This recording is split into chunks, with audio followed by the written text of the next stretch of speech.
네, 에베소서 1장 15절에서 23절까지의 말씀, 지식을 구하는 기도라는 제목으로 오늘 말씀 함께 나누겠습니다. 에베소서 1장 앞부분에서 바울은 하나님께서 그리스도 안에서 우리에게 주신 놀라운 은혜와 신령한 복을 찬양했습니다. 그리고 이제 15절부터는 방향이 바뀝니다. 하나님을 향해 찬양하던 바울이 이제는 성도들을 위해 기도하기 시작합니다. 그런데 바울의 기도는 조금 특별합니다. 그는 에베소 교회가 더 부자가 되게 해달라고 기도하지 않았고 어려움이 사라지게 해달라고만 기도하지 않았습니다. 바울이 가장 먼저 구하는 것은 이것입니다. 하나님을 더 깊이 알게 해주십시오. 왜냐하면 하나님을 바로 아는 것이 신앙의 중심이고 전부이기 때문입니다. 그래서 오늘 본문은 크게 세 가지 흐름으로 이어지는데요. 첫 번째는 바울의 감사와 중보기도, 두 번째로는 하나님을 알게 하시는 성경의 조명, 그리고 세 번째로는 그리스도의 부활과 통치를 통해 나타난 하나님의 능력입니다. 네, 이러한 내용의 오늘 말씀 함께 살펴보시겠습니다. 바울은 에베소 교회를 떠올리며 먼저 감사로 기도를 시작합니다. 바울은 에베소 성도들에게 믿음이 있다는 소식을 들었고 또한 서로 사랑하며 살아간다는 이야기를 들었습니다. 그래서 하나님께 우선적으로 감사합니다. 여기서 믿음과 사랑은 참된 신자의 중요한 특징이죠. 하나님을 향한 믿음, 서로를 향한 사랑, 이 두 가지는 함께 가는 것입니다. 하나님을 사랑한다고 하면서 사람을 미워할 수 없고 반대로 사람만 사랑한다고 하면서 하나님 없이 살아갈 수도 없습니다. 그런데 중요한 것은 바울이 이미 이러한 믿음을 가진 사람들을 위해 계속 기도하고 있다라는 점이죠. 보통 우리는 믿었으면 된 것이 아닌가라고 생각하기 쉽습니다. 하지만 바울은 신앙은 시작보다 자라감이 성장이 중요하다라는 것을 알고 있었습니다. 그래서 그는 에베소 교회를 향해 더 깊은 기도를 드리고 있는 것입니다. 바울은 지혜와 계시의 영을 구하고 있습니다.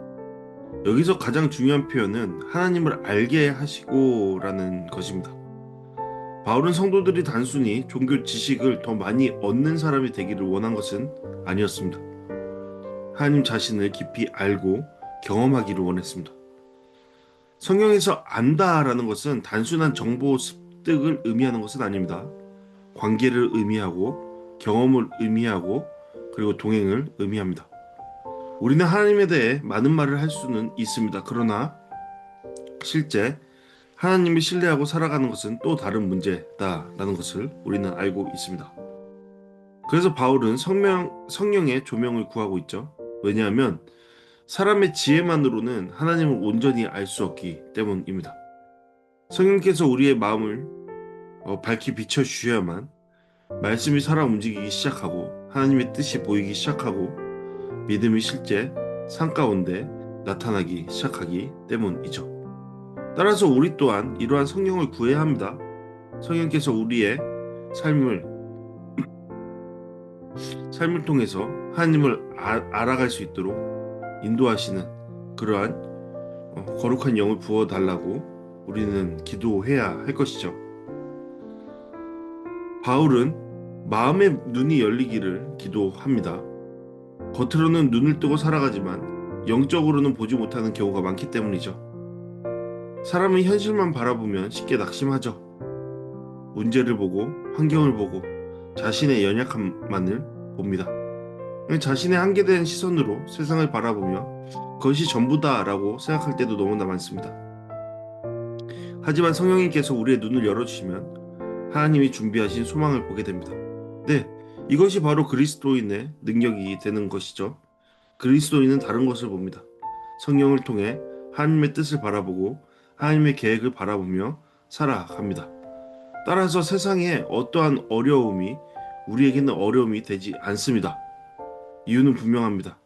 그 어려움을 통해서 일하실 그 위에 계신 하나님을 바라보는 눈을 갖고 있기 때문입니다. 따라서 바울은 특별히 세 가지를 알게 되기를 기도하고 있죠. 첫 번째는 그의 부르심의 소망입니다. 하나님은 우리를 목적 없이 부르시지 않으셨죠. 우리를 죄에서 건져내시고 하나님 나라의 백성으로 삼으시고 그리스도를 닮아가게 하시며 영원한 영광으로 인도하시기 위해 부르셨습니다. 그래서 성도의 삶에는 소망이 있죠. 성도의 삶은 절망과 다릅니다.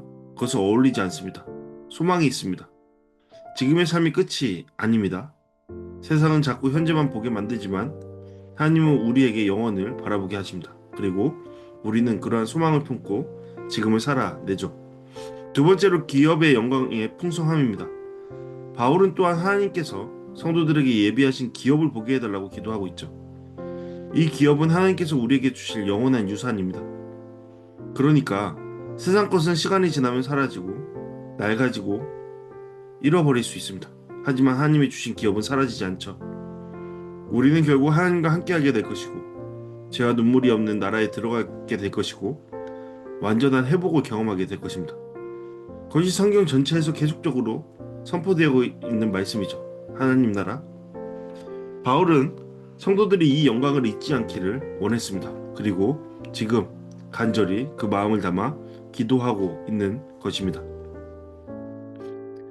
바울은 여기에서 하나님의 능력을 매우 강조하고 있죠. 왜냐하면 인간은 스스로 자신을 변화시킬 수 없기 때문입니다. 인간이 어떻게 인간을 변화시킬 수 있겠습니까?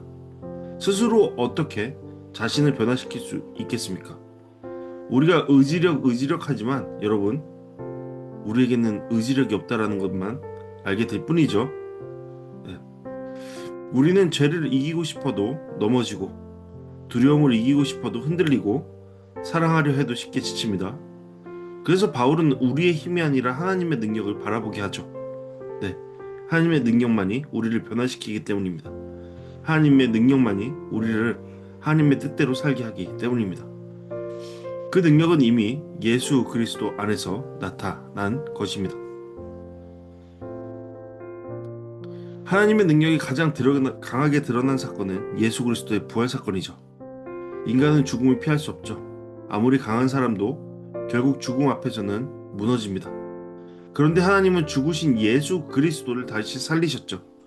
그리고 단순히 살아나게 하신 것이 아니라 하늘 보좌에 앉히셨고 왕으로 높이셨습니다. 이것은 하나님께서 죽음보다 크신 분이다라는 것을 선언하는 것과 다르지 않습니다. 네. 이러한 예수 그리스도가 우리 함께 하신다. 그러한 능력이 우리 가운데 함께 한다 라는 것을 바울은 이어서 계속적으로 선포하고 있는 것입니다. 예수님은 단지 우리의 위대한 스승이 아니시죠. 그분은 모든 권세 위에 계신 왕이시며 세상을 다스리시는 주님이십니다. 이러한 주님이 우리와 함께 하신다. 우리를 돌보신다. 우리를 이끄신다. 우리의 목자 되신다라는 것은 우리에게 완전한 능력이 되는 것이죠. 네, 세상의 그 어떤 능력과 비교할 수 없는 충만한 능력이 되는 것입니다. 세상은 여전히 혼란스럽고 악은 강해 보입니다. 그러나 성경은 계속해서 말하죠. 예수님은 이미 승리하셨다. 그리고 그 예수님이 지금 교회의 머리가 되십니다. 따라서 교회는 단순한 건물이나 조직이 아니죠. 교회는 그리스도의 몸이며 그리스도께서 살아 역사하시는 공동체입니다. 그리고 예수님은 지금도 교회를 채우고 계시고 세우고 계시죠. 우리의 힘으로 교회는 유지되지 않습니다. 오직 그 중심 되시는 충만의 능력 되시는 예수 그리스도의 능력을 통해서만 교회가 유지되고 세워지는 겁니다. 부활하신 주님께서 교회를 붙드시고 인도하시며 충만하게 하시는 겁니다. 따라서 교회는 소망이 있는 것이죠. 그것에 주님의 능력이 함께하는 까닭입니다. 그렇다면 이러한 교회 안에 있는 우리의 모습은 어떠해야 할까요? 그리스도의 몸된 교회 안에서의 우리의 모습은 어떠해야 할까요? 오늘 바울의 기도와 같이 주님을 바라보는 눈, 영적인 눈을 통해서 성령님께서 인도하시고 뜻하시는 대로 나아가는 삶의 모습, 주님의 능력 아래 그러한 삶을 살아내는 능력 있는 삶이 우리 가운데 있어야 할 것입니다. 그러한 주님이 함께 계심을 여러분 믿으십니까?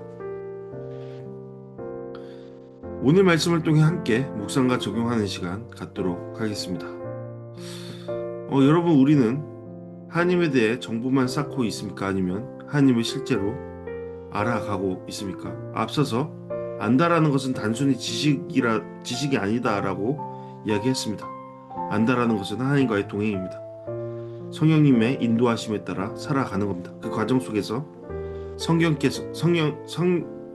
안에 나타난 사건이 나의 사건이 되고, 성경 안에서의 살아계신 하나님이 나의 삶 속에 살아계신 하나님이 되는 것을 실제로 경험하며 살아가는 것입니다. 하나님의 음성을 듣고 그 음성대로 살아가는 삶, 그것을 우리의 실제 삶 속에서 구현해 나가는 것이죠. 그런 삶을 우리는 살아가고 있습니까? 그러므로 하나님을 더욱더 알아가고 있습니까? 두 번째로, 나는 문제보다 하나님의 능력을 더 크게 바라보고 있는가 생각해 볼 수 있죠. 여러분, 우리는 현실이다, 실제다라고 말하면서 우리가 바라보고 있는 그 시선에 머물러 있을 때가 너무나 많습니다. 하지만 하나님은 그 시선 밖에 계신 분이시죠. 위에 계신 분입니다. 우리의 한계된 시선과 그러한 해석 속에서 머물러 계시는 분이 아니십니다. 하나님의 능력은 우리가 생각하는 것 이상으로 크십니다. 우리는 그러한 능력을 바라보는 눈을 소유하고 있습니까? 그것을 바라봄으로 살아가고 있습니까? 우리를 한계짓게 만드는 것은 무엇입니까? 그것은 우리의 자신을 너무 믿고 있는 까닭이 아닙니까? 하나님의 능력을 믿고 그것을 바라보며 나가는 우리의 삶이 되어야 하지 않을까 생각해 봅니다. 마지막으로, 나는 교회를 그리스도의 몸으로 바라보고 있는가 생각해 볼 수 있죠. 여러분, 우리의 교회는 단순한 모임이 아닙니다. 서로 좋은 게 좋은 거다, 서로를 위해주는 공동체다, 그건 교회가 아닙니다. 교회는 그리스도를 중심으로 세워진 곳, 그것이 바로 교회입니다. 그리스도의 통치와 그리스도의 능력이 고스란히 전해지고 일어나는 곳, 예수 그리스도의 부활하신 그 능력이 있는 곳, 구원의 노래가 울려 퍼지는 곳, 하나님을 향한 선포와 찬양이 끊임없이 이어지는 곳, 능력의 장소, 그것이 교회입니다. 그것을 우리는 그리스도의 몸이라고 말하고 있죠. 그렇다면 우리는 그리스도의 몸된 교회로서의 작용들을 충분히 하고 있습니까? 우리는 살아계신 하나님의 역사하심을 바라보며 그 역사하심 속에서 살아가며 그 역사하심을 맛보며 살아가고 있습니까? 그것에 대해 질문해 봐야겠죠. 네. 그리고 또 다른 질문, 우리는 교회를 위해 함께 기도하고 있습니까? 우리의 교회를 통해 이루실 하나님의 뜻을 기억하며 나아가고 있습니까? 네. 함께 기도했으면 좋겠습니다. 이러한 것들로요. 네, 이 시간에는 함께 기도한 시간 갖도록 하겠습니다. 첫 번째, 하나님, 제 마음의 눈을 밝혀주셔서 하나님을 더 깊이 알게 해주소서. 두 번째, 문제보다 부활하신 예수님의 능력을 더 신뢰하게 하소서. 세 번째로, 교회를 사랑하게 하시고 믿음 안에서 함께 자라가게 해주소서. 이러한 기도 제목으로 함께 기도하시겠습니다.